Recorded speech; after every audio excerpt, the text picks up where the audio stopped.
to do a quick video on how to find support and resistance or key levels. And so the way that I trade a little bit different how most retail traders trade. And so I trade according to the levels in which the banks trade. And so most retail traders, when they trade or they add support and resistance or key level zones, what they do is, like for example, they find, areas, for example, they'll say here is an area of resistance, price touch there. Here's another area here. Here's another area here. Here's another area, probably here.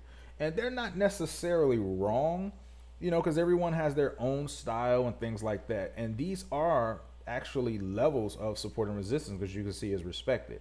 However, the way that I trade, like I said, I trade according to how the banks trade.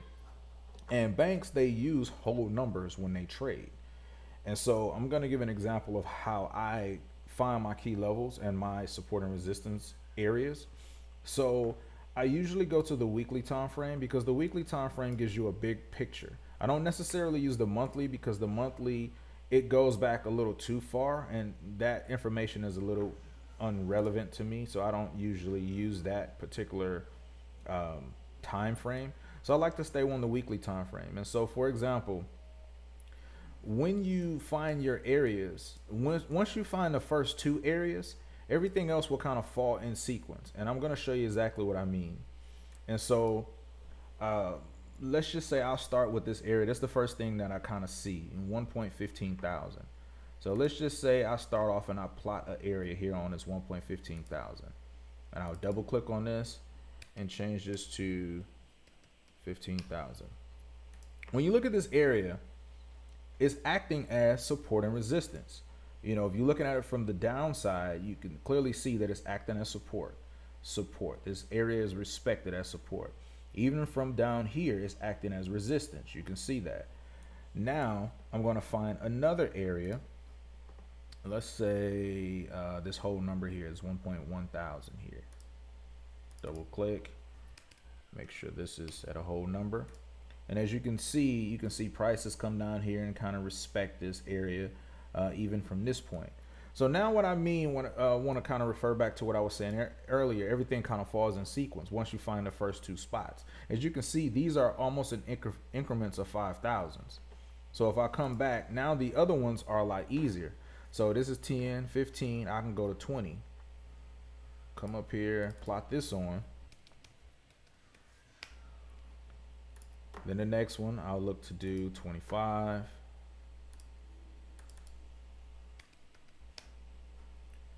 The next one I'll look to do, probably let's just say this one down here. You don't have to go this far, but I do a lot of times, because a lot of times once I mark up my weekly areas or my weekly key zones, I really don't have to ever go back and mark these areas up again, because they're there. Now, once I mark up my weekly areas, sometimes I might, double click on this and add some text.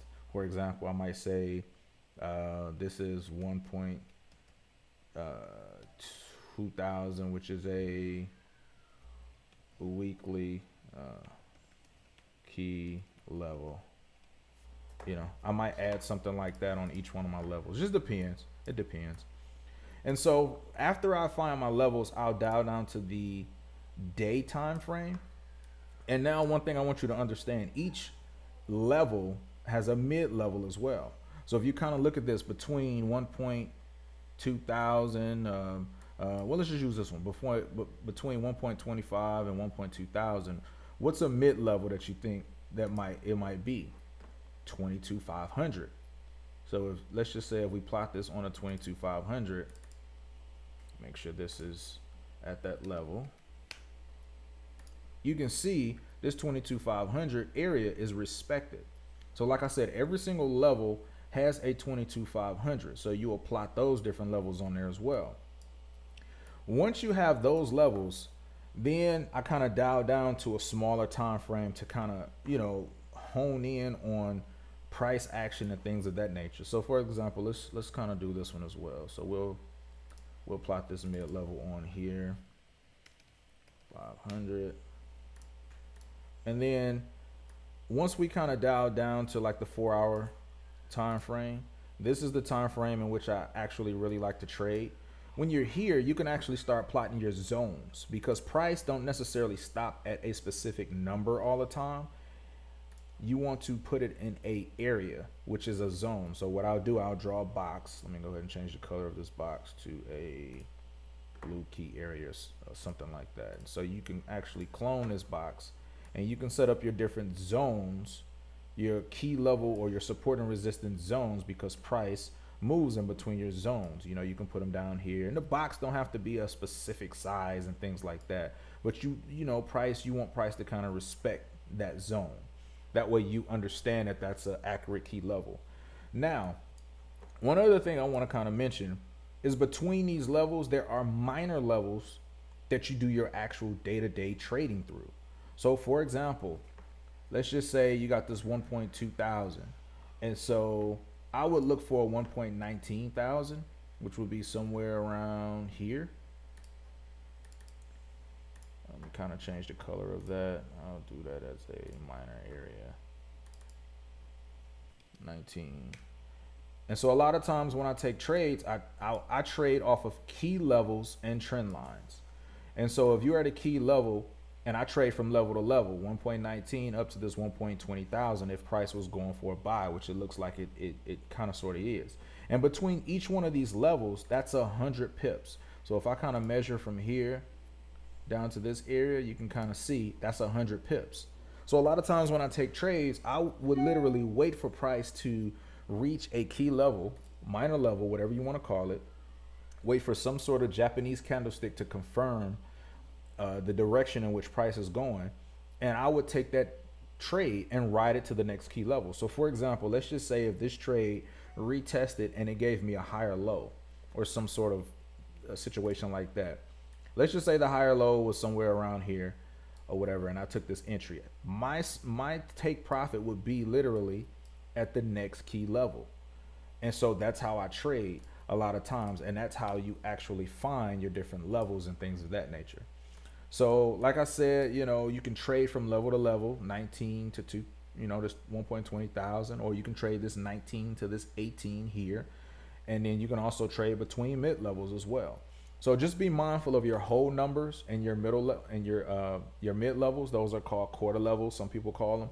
And so those areas are highly respected.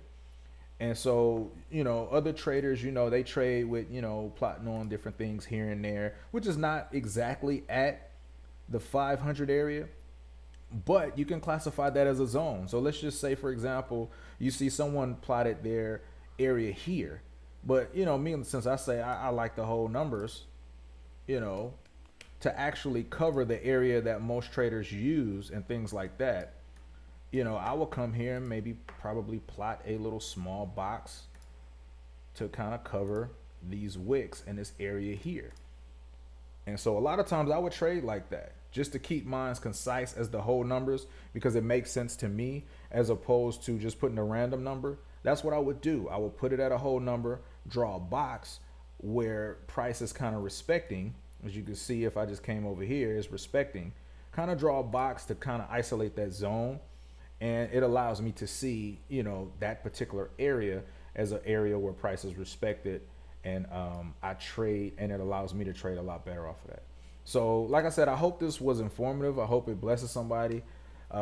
This is how I trade. You know, everybody is different. And so I've had a lot of success with this. Like I said, I hope it blesses you. I hope it was informative. Go be great.